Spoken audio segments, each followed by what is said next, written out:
Good afternoon and welcome to the first core webinar of 2022.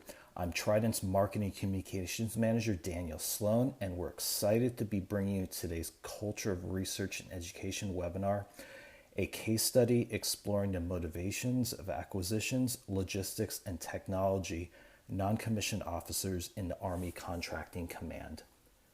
Today's presenter will be DBA alumnus Dr. Rob Nicholson. The core webinar series is designed to provide faculty, students, and alumni an opportunity to share their research and scholarship with the Trident community. By fostering a culture of professional development and idea exchange, participants will have access to a valuable forum for lifelong learning. This university-wide effort is led by Trident's Doctoral Studies directors. A few notes before we begin. After the presentation, we will have a Q&A session. There are two ways to ask a question. Type the question in the chat box. You can do that at any time during the webinar. You can also send a private message, which only the presenters will be able to see. Also, you're welcomed and encouraged to verbally ask a question yourself after the presentation. If you would like to do that, please raise your hand and you will be called on, just like in a classroom. At that point, we'll unmute you and you can ask your question. Feel free to leave your camera on or turn it off. It's up to you. But just a warning, if you leave your camera on, just remember everyone can see you. This webinar will be recorded and all attendees will receive a link to the recording next week. Our host today will be Dr. Indira Guzman. She is the Doctoral Studies Director in the Glenn R. Jones College of Business and a Professor of IT Management. She has been a faculty member and dissertation mentor at Trident University since 2006. Her research has been published in over 50 academic outlets. Welcome, Dr. Guzman. Okay, very good. Thank you for your introduction, Daniel. Good afternoon, good morning, and thank you everyone for joining today's presentation. Today, it's my privilege to introduce Dr. Robert Nicholson. Dr. Nicholson is a 17-year active duty sergeant first class in the United States Army. He currently serves as a contracting officer and demonstrated senior logistician in the U.S. Army. His academic background includes multiple master's degrees in business administration, acquisitions and procurement management, and homeland security, a bachelor's degree in chemistry with a minor in biology, and certificates in emergency and disaster management and health laboratory sciences. Recently, in 2021, he completed successfully the Doctor of Business Administration program here at Trident. His numerous awards and accomplishments include the Bronze Star Purple Heart STEM Graduate Student Leadership Award and Dr. Harry Hackinson Research Fellowship Award for Professionalism in Chemistry. In 2021, he was awarded the Dean's Recognition awarded him the Black Engineer of the Year Award for graduate student leadership, given by the historical Black colleges and universities. In addition, something important and remarkable to mention is that Dr. Nicholson is now a triple Trident graduate. A triple is an exceptional alum who has earned 3 or more degrees at Trident. Those who have achieved a bachelor's, master, and doctorate, or a bachelor's and 2 masters. So we have this privilege of having Dr. Nicholson today, and we want to thank him for accepting our invitation to present his research with us. Welcome, Dr. Nicholson. All right, thank you again, Dan and Dr. Guzman for the amazing introduction. And thank you all for attending our core webinar session today. The core webinar series has been a mainstay in my academic preparation since its inception in 2017. I couldn't have made it this far without the contributions of the many instructors, students, and professionals that contributed products to that library. I now finally have my chance to contribute to that amazing development tool as well. So a little more background about me. I am a 17-year active duty veteran serving in the Army. I recently got promoted to Master Sergeant this month, so yay for me. I serve in a very unique and highly competitive occupational specialty, as said in the title, acquisitions, logistics, and technology, or simply contracting. This specialty is given the designator 51 Charlie, which you hear me refer to throughout the slides. And what makes this career field unique is the level of responsibility that is placed on the individual by the federal acquisitions regulations, answerable directly to the Government Accountability Office functionally, but still required to honor and navigate a separate chain of command by military doctrine operationally. So a little bit of a conflict sometimes.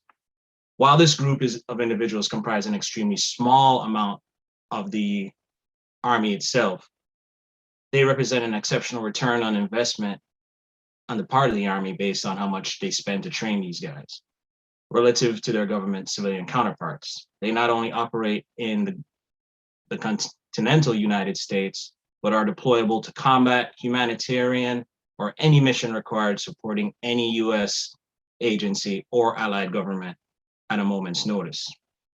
As a 10-year member of this group, I have found it increasingly interesting how these guys stay motivated. And so I decided to investigate motivation, self-determination, and grit by conducting a case study exploring the perceptions of these non-commissioned officers serving in the Army Contracting Command.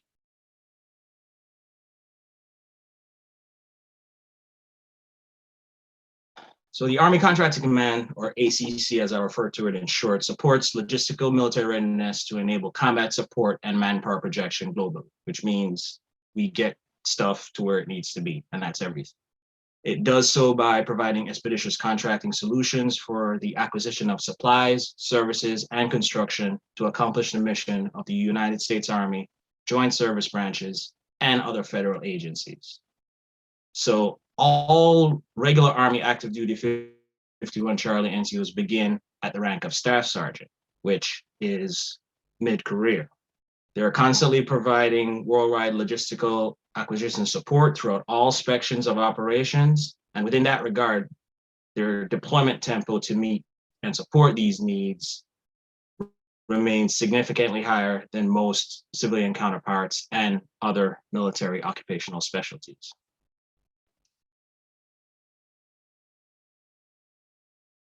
So supported by anecdotal accounts, there was a significant increase in perceptions that 51 Charlie NCOs between the ranks of Staff Sergeant and Master Sergeant in the ACC are less likely to continue their enlistment beyond the 20-year retirement pension mark. And the organization may continue losing experienced talent from this worldwide deployable population if the phenomenon is not better understood.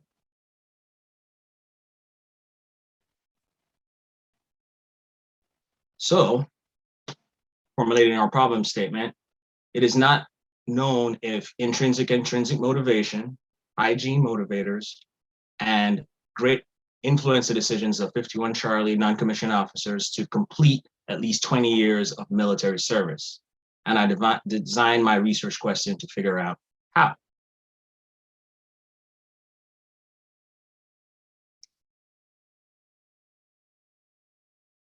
Oops. All right, so here's a set of terms that are primarily used in military terminology that may not be commonly used in the academic community, but it's highly relevant to understanding the intricacies of the organization's culture and the research. I would like to emphasize again that 51 Charlie soldiers are mid-career, so they don't come in as privates, they come in as Staff Sergeants, which is mid-career. And at that point in their career, they're expected to have the professional military experience, interpersonal skills, rank consciousness, and tact necessary to integrate the business acumen that is required for critical elements of the acquisition and contracting process.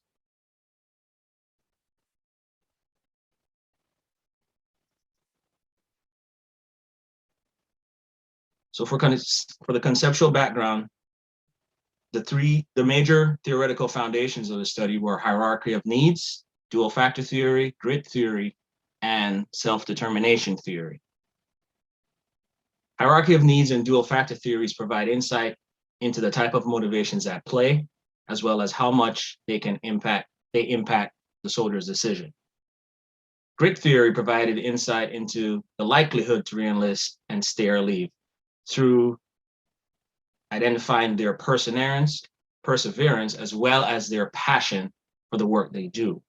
Self-determination theory identifies the service members' motivational archetypes along the SDT continuum as it relates to work self-determination or non-self-determination, autonomy, competence, and relatedness, which I'll explain more in following slides.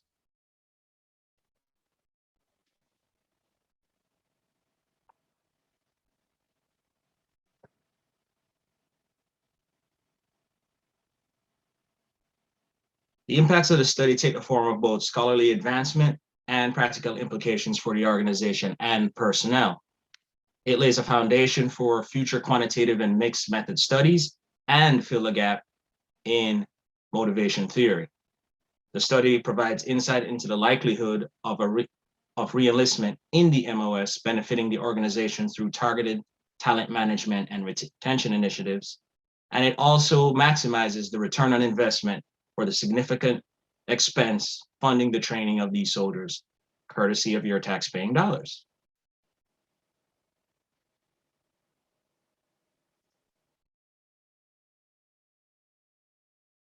So for benchmarking, because the ACC is essentially a one-of-a-kind entity and the novel approach of this study, it does not have any competing organizations or previous internal milestones. Therefore, benchmarking is not applicable.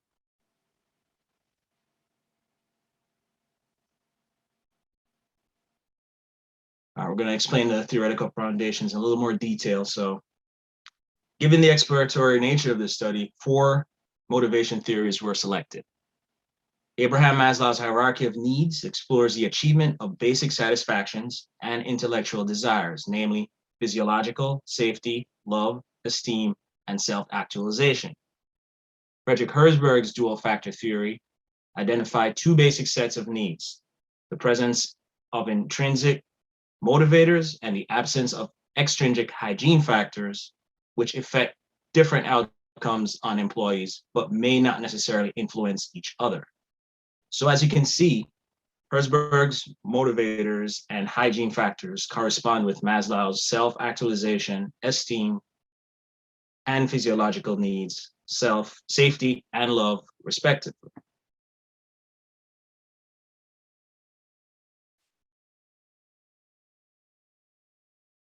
Now, self-determination theory by Dr. Richard Ryan and Edward Deci distinguishes between types of intrinsic and extrinsic motivation on a continuum, on a scale, which is based on different triggers, influences, and consequences. Dr. Maxime Tremblay and team took it a step further and developed the work extrinsic-intrinsic motivation scale based on SDT and identified that first, the self-determined archetypes of intrinsic motivation, integrated and identified regulation positively correlate with organizational support, work climate, job satisfaction, and organizational commitment, but negatively correlated with work strain and turnover intentions. Next, the 2 archetypes, non-self-determined motivation, including interjected and external regulation, show relatively low correlations with the same variables. And finally, amotivation, which is just not motivated at all, would demonstrate the reverse pattern of relationships.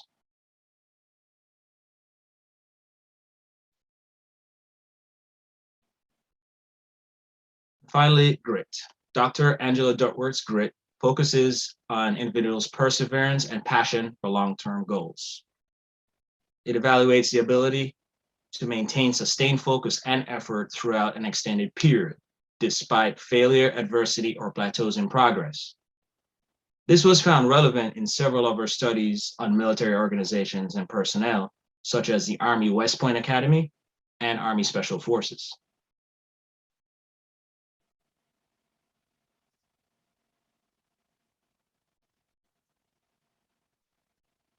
For the method and design, an exploratory case study was most ideal, as I intended to explore the reality and parameters of a novel phenomenon by gathering content-rich detail and generalization is not an immediate goal at this point in time.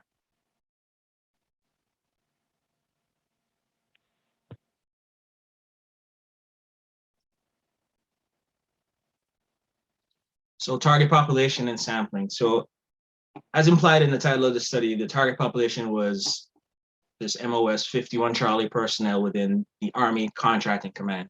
They're actually in the Guard, National Guard, and everywhere else as well, but most of them, over 90% of them in the ACC, represented across 3 significant categories as shown here in that top block.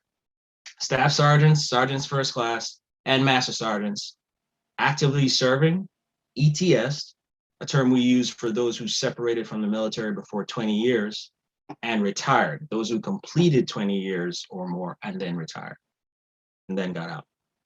There was 3 iterations of purposive sampling, 1 round for each of the data collection periods.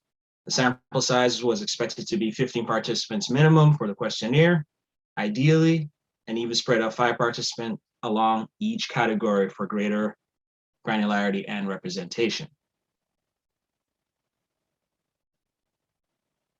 Of course, we know you could plan, but sometimes it doesn't happen.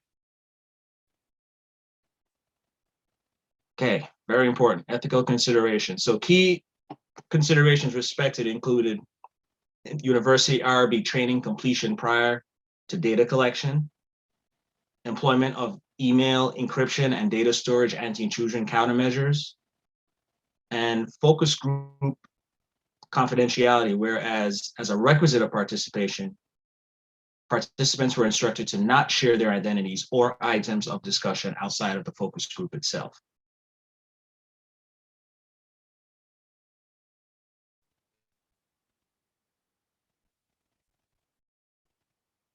And other major obstacles that were overcome. So these are things that usually students have a very hard time getting across. I had a lot of help on the outside, luckily, and of course, my doctoral committee was very helpful. Letter of intent approved by the chief executive of the organization, which for me was a major general. The organization's legal review of the questions, which was very scary because they tell you, they basically curate it and tell you, hey, you can't ask this, you can ask that. And data collection approval. Questionnaire validation by an expert review panel of 5 doctoral scholars with qualitative research experience in psychology, cognitive science, and government contracting practitioner experience. That was very painful, but it can be done, as proven here. And most importantly, the university IRB approval.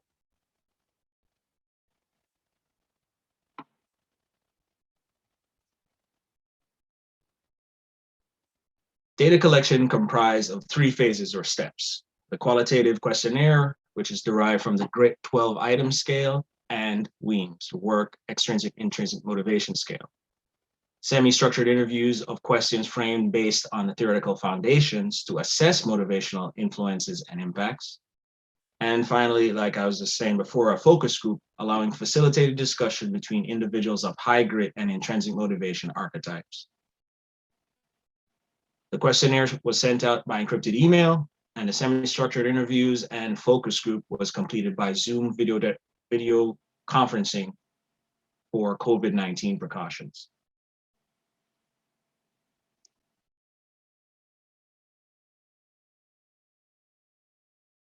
Purposive sampling, theory-guided case study application, and thematic analysis was used as we transitioned data collection and to analysis. First, I used the qualitative questionnaires to sort the target population into relatively high or low grit and work self-determined or non-self-determined, as well as provide content-rich detail of their experiences, hence qualitative. Next, I conducted one-on-one interviews with the more high grit work self-determined individuals. And finally, a focus group with the high grit work self-determined individuals to complete data collection. I use Otter AI for transcription and the Deduce program for coding analysis, employing in vivo coding techniques to complete thematic analysis.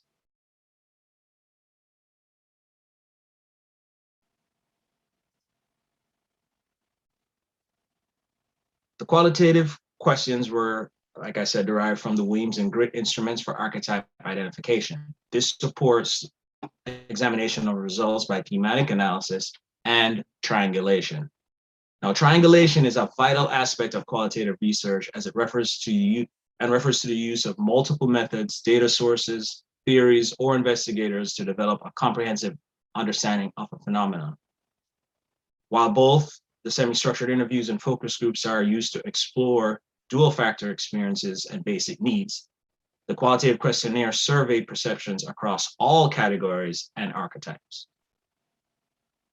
The one-on-one structured interview explored the nature and depth of the perceptions of the individual participants, displaying high grit and work self-determination. And the focus group interaction encouraged these participants to further explore shared perspectives in their homogeneous group. Triangulation is also a major contributor to validity and reliability when conducting qualitative studies. And I will explain this in later slides. Finally, some data. Okay, so once the consent form was sent out and completed, I received 50 interested individuals. Then I sent out the questionnaire. Only 28 were completed. 14 relatively high grit, self-determined individuals completed the semi-structured interviews, and then 7 individuals from this group completed the focus group. So as you can see, as we all do in qualitative research, it trickles down, funnels down really fast. So got to be prepared for that. This figure shows the demographics of the individuals respectively.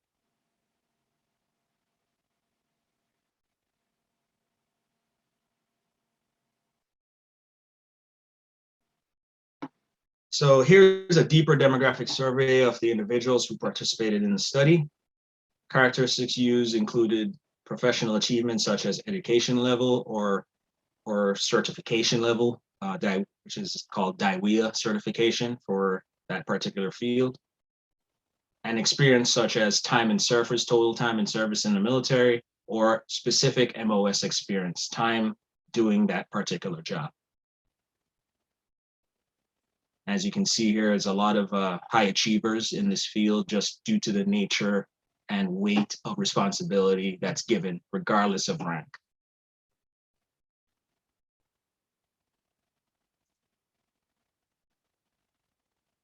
So I designed a slide to walk you through the funneling process as to how I distilled over 50 hours of transcripted data and several sets of questionnaires into functional information that could be used to answer the research question. Enter thematic analysis.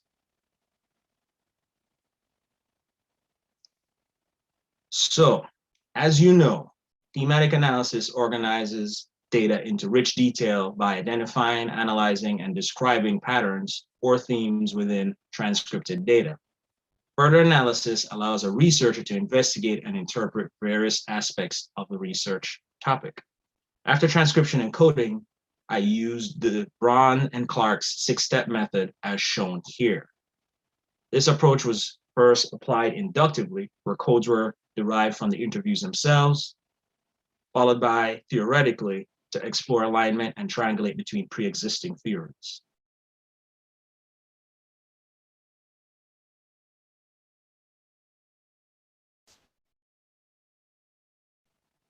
The design of this study allowed for two types of triangulation. First, methods triangulation, which attempted to validate the consistency of results generated by multiple data collection methods. As you see here, we have 3: questionnaires, interviews, and the focus group.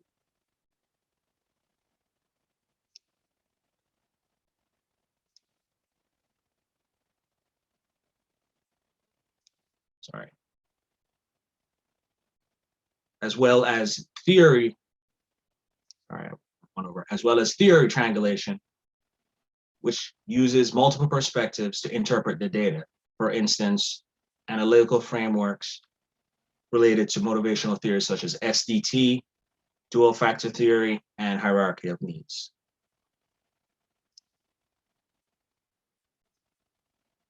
So combining the data of the interviews questionnaires, and focus group generated a total of 172 excerpts.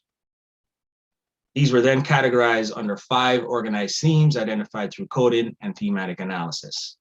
They are post-military quality of life, leader-subordinate relationship, greater equity in expertise acknowledgement, organizational appreciation, and predictability.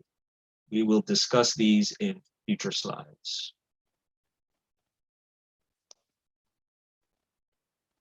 As I was alluding to, the second one, which is triangulation of theories. And again, here, you're using multiple perspectives based on the 3 theories, SDT, dual factor, and hierarchy of needs, as well as grit.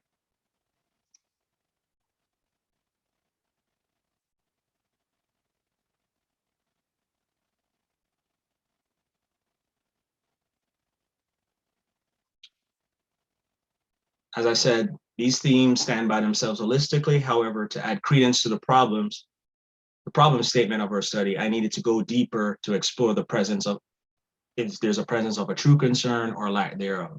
And again, this is why theory triangulation was a big deal. Taking the content and running it against each theory to see if they align or not. Either way, it's information that hasn't been thought of yet, so it's good to know. Given the relationship of Maslow's lower and higher order needs with Herzberg's hygiene and motivators, we're able to group them accordingly, as seen here. Here you have the basic themes that support Maslow's lower order needs of safety, security, and physiological need with Herzberg's hygiene. A reminder, hygiene factors won't necessarily positively affect or increase motivation, but their presence may demotivate if not favorable.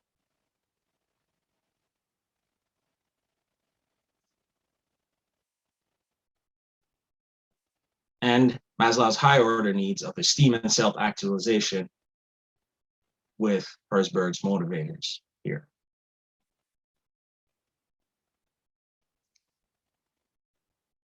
And finally, those related to SDT's autonomy, competence, and relatedness. When we say autonomy, we're referring to the need to feel ownership of one's behavior, like you're not bossing around, I want to do this because I like it, or I personally think it's important. Competency as a need to experience mastery, and relatedness as a feeling of connection or belonging. Understanding these concepts is key to enhancing autonomous intrinsic motivation, which ties into the recommendations I will give shortly.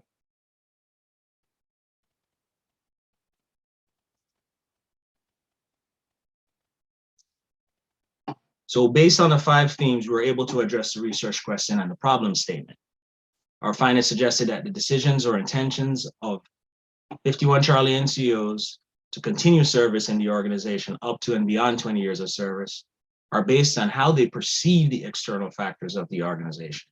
And in particular, for the high-grade work self-determined participants, the potential and likelihood that these factors can be improved to support greater autonomy, competence, and relatedness.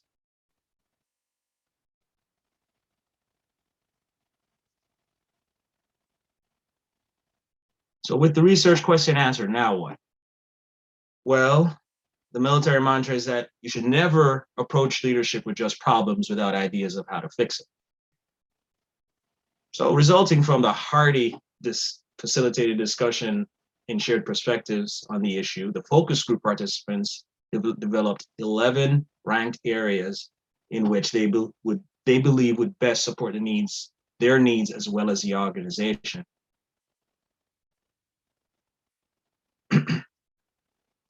And here you have it.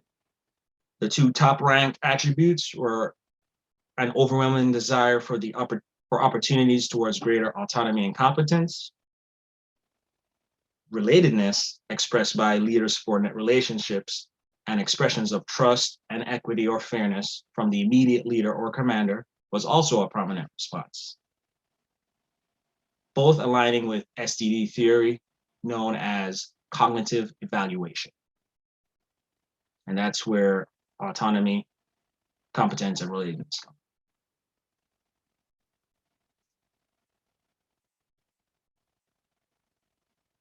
So for the organization, the implications of the study could assist leadership through the development of a tool or process to identify leaders with strong intrinsic motivation and high grit who will empower teams to excel. So promote these guys over others because they possess that grit or that motivation to push through the worst of days. And of course, people will get energy from that and follow through.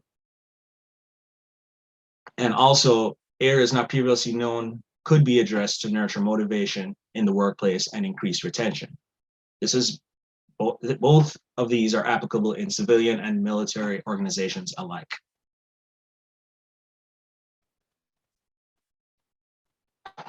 So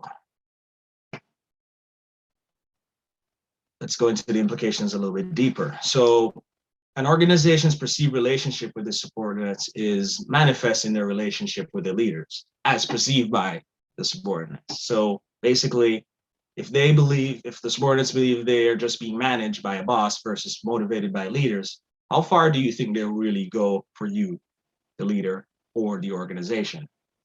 So how do you go from the perception of the boss to being a leader? Retention of this group requires someone who can earn the sincere respect of a group of independent thinkers, regardless of rank or hierarchical position. Therefore, I recommend a focus on leadership training appropriate to revitalizing awareness and directed to nurturing opportunities for creating environments supportive of autonomy, competence, and relatedness. Models such as transformational leadership, servant leadership, and the DISC approach has shown relevance in these areas. So through introspection, the prospective leader is now made aware of his shortcomings based on each dimension and how to safeguard against them.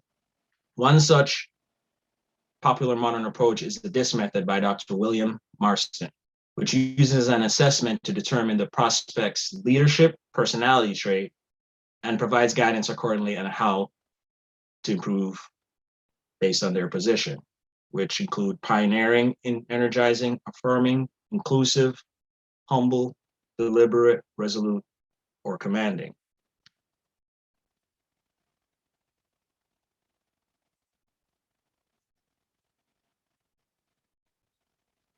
Once this is determined, the leaders are better suited to identify how they might be perceived by others. So now the question becomes empowerment or control?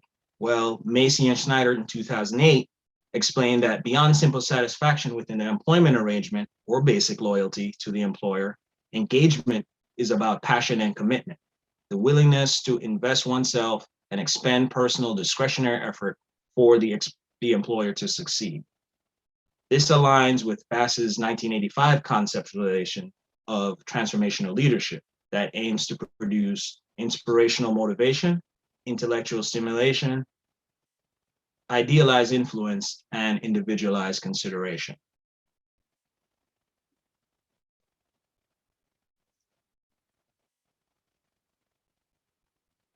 Now, on the matter of transformational leadership still, it's already a tenet in US Army doctrine.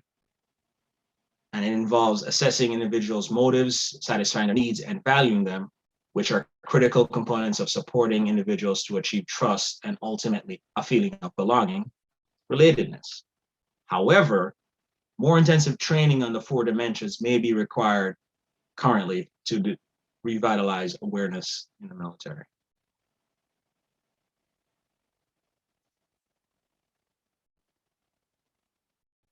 Mitchell in 2015 posited that leader inclusiveness enhances forging a shared team identity and reduces perceived status differences. One of the problems we have. Jensen and Styler in 2011 found significant positive relationships between leaders' perceived expression of inclusion, team cohesiveness, and the role of servant leadership. So what exactly is servant leadership? A lot of people throw it around out there. It's a holistic model that embodies dimensions of humility, interpersonal acceptance, and engages followers in relational, ethical, emotional, and spiritual dimensions. So as you can see here, there's actually some science behind this theory. So research recommendations for the future. These include the following general and specific paths. So we have, of course, we started with a qualitative study. We can move forward and do quantitative or mixed method designs in longitudinal studies over time, investigating grit or self-determination. We can do correlational studies to investigate relationships with other variables, such as the military, using scales such as the military academic motivation scale, job role, or job characteristics. Or organizational citizenship, which is the behavior that lubricates the social machinery of the organization. Or person, organization, job fit, explaining the candidate's suitability for tasks required to complete a specific task, succeed in a given organization or a specific job. And so the mission continues. And that concludes my presentation. I will now turn it back over to Dr. Guzman. Okay, very good. Thank you very much, Dr. Nicholson. I think this was a great presentation, and I'm sure everybody loved your slides. Great slides. You know, this is something that can visually represent how you completed many of the steps of the research process. So I want you to commend you for using and applying rigor to your research. That was, you can see in the entire process that. So great presentation. Thank you very much again. And I'm looking forward to the discussion. I also see several familiar names today. So I'm looking forward to see if they have comments, questions about this research in our DBA program. Thank you again. We're ready for the Q&A. Thank you. Great. Thank you. Great job, Dr. Nicholson. And as a reminder, if you have any questions, you can simply type the questions in the chat box, which I see a few people have done already, or just raise your hand. I'll call on you and you can ask. But first question for you, Dr. Nicholson, is can you give some of the examples of the predominant themes you saw develop while triangulating? I'm sorry, can you repeat that question? Sure. Can you give some of the examples of the predominant themes you saw develop when triangulating? Okay, so it was summarized, I guess, under the autonomy, competence, and relatedness. If you could go back to slide, let's see, which one would it be? 27? Just say when. It's 27. Okay. It's 28.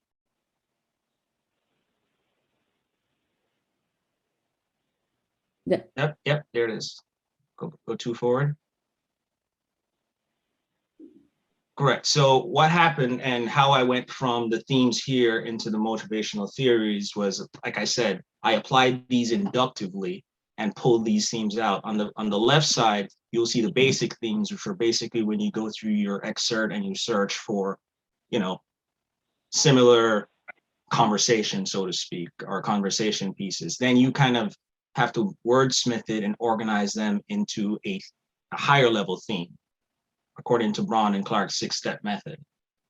Once I did this, and like I said, this can stand by itself holistically. These are your 5, I would say, highest level themes. I could probably trickle it down to 3 if I wanted to, but these 5 allowed me to approach the problem statement at a level of granularity that both the doctoral research requires, but also for the organization.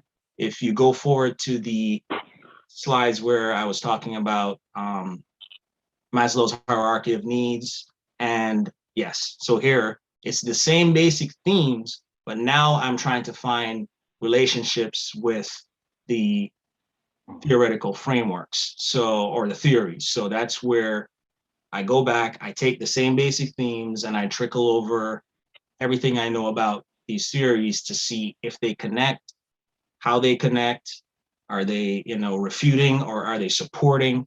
And what I found was, of course, they tied in well with all three. You might probably ask why is there a lack of A-motivated people or A-motivational type excerpts in here? And that's because, well, it's not important to the organization. If you're not motivated to be there, they didn't really care about that. That doesn't affect the problem statement, so to speak, about maintaining people they want. But also, there was just no real correlation between all my A-motivated individuals. Did that answer your question?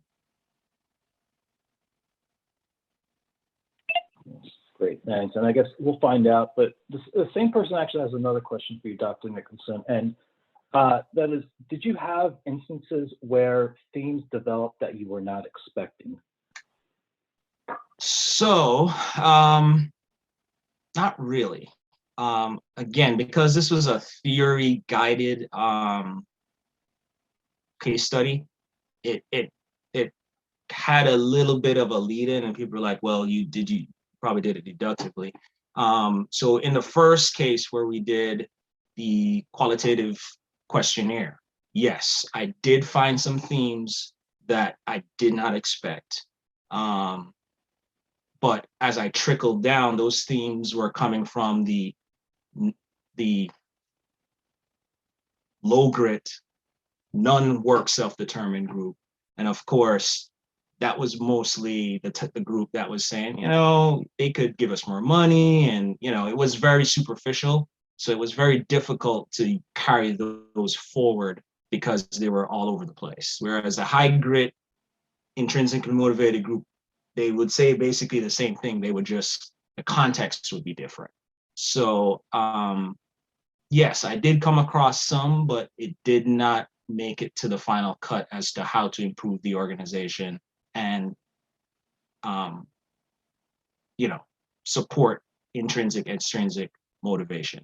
And again, we're not generalizing, so it was pretty hard to just use the one person or two people out of the 27 or 50.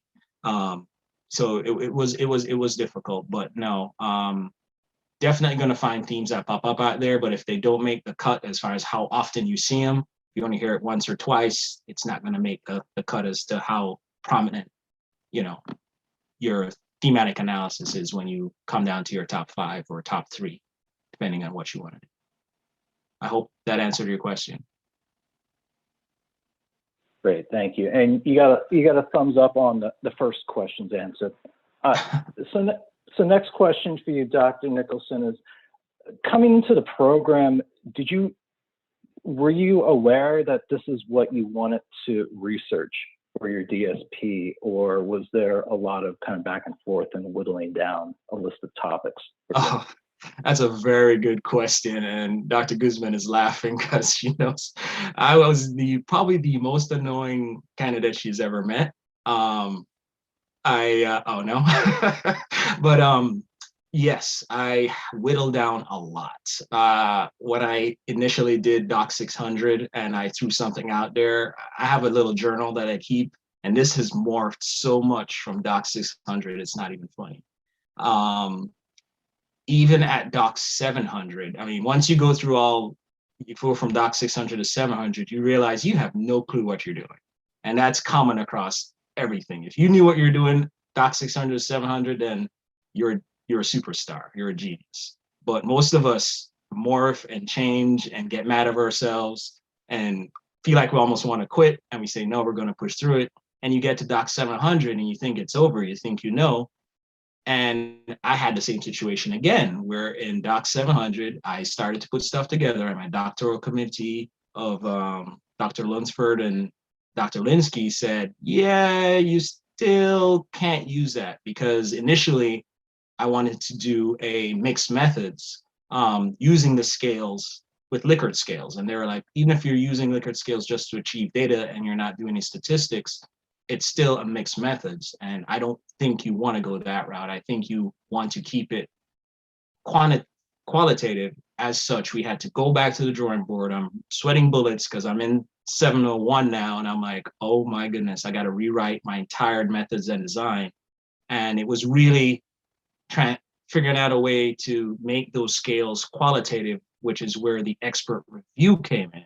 And that, of course, I was on LinkedIn begging people to read my stuff, and it worked. It took a lot of pride to go there and just, cold email people and say, hey, please tell me if you think these are good.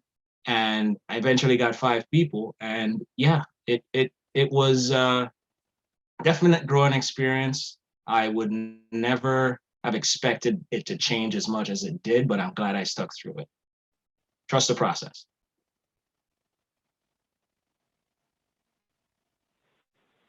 Great, thank you. And next question for you is, while going through the program, was there anything that you felt was overwhelming when you started it, that after you got through it, you realized that a lot of that feeling was just in your head and you were able to kind of power through and figure it out?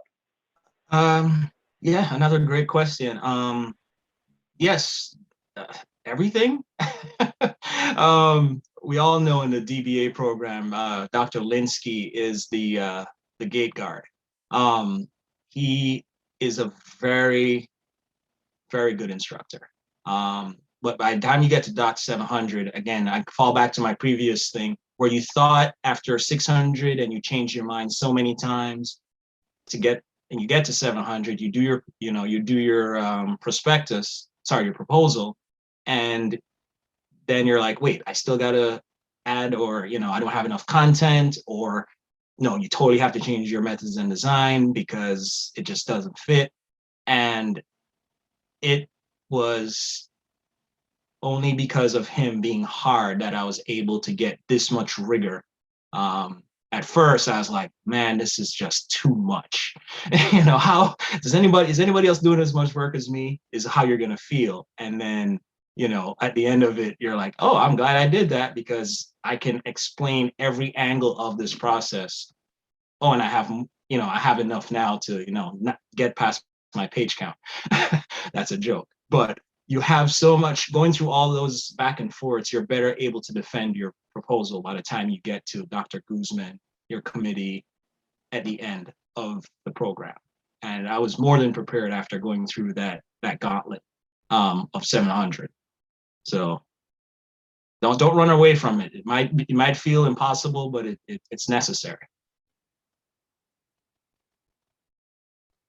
Great, thanks for that. Yeah, and definitely hear it as a gauntlet, but I guess it's like mountain climbing. Once you reach the top, it's all worth it.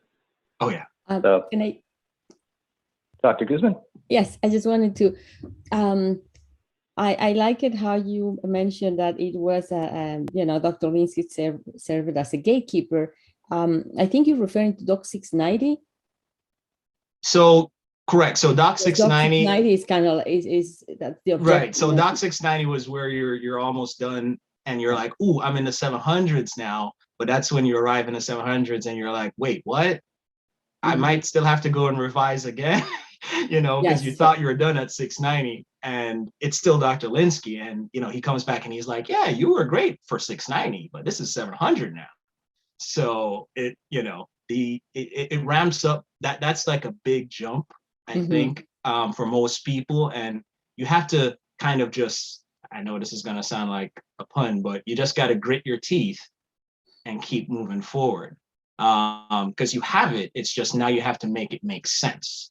And you went through so much theory building from 620 all the way up that now you're trying to, you were like, I don't even remember what I was asking.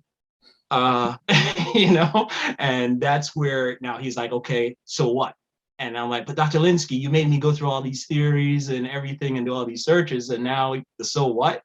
And it was just one of those things where you're like, that's exactly what anybody's going to ask if they pick up your paper. And I was like, you know what? You're absolutely right. So what? So yeah, it's the 690 to 700. And then once you hit 700, he's a part of your everybody's doctoral committee, which is, again, why he was very adamant about, hey, so what? So what? So what? And it just kept going, and it kept, back to the initial question, it made you realize, yes, there's a reason why it's so rigorous. There's a reason why you feel overwhelmed. That's supposed to happen. If you're not feeling overwhelmed, wow, you are either not doing something correctly, usually, or you're way ahead of your game, which I don't think anybody coming into this program is. Oh, very well said. Yes, I think it's great advice for everyone, and makes everyone plan ahead and think accordingly for these courses. We have been changing our handbook, our template, the resource lead guides. So I think we have more resources now. But having this kind of webinars is very important because it allows to everyone to hear the experience from our graduates. So really appreciate it. Thanks. And thank you for the comment, Leslie. In case Dr. Nicholson, Dr. Guzman didn't see it, comment is just start at Doc 690, and these nuggets that you're sharing are great to hear. Thank you, everyone. Thank you, everyone, for attending today, and we're going to close things out. We'll send around a link to this webinar early next week. And Dr. Guzman, thank you again for hosting the presentation. Thank you. And Dr. Nicholson, great work on the presentation, and congratulations on completing your DBA. Excited to see what's next for you. Thank you, Dan.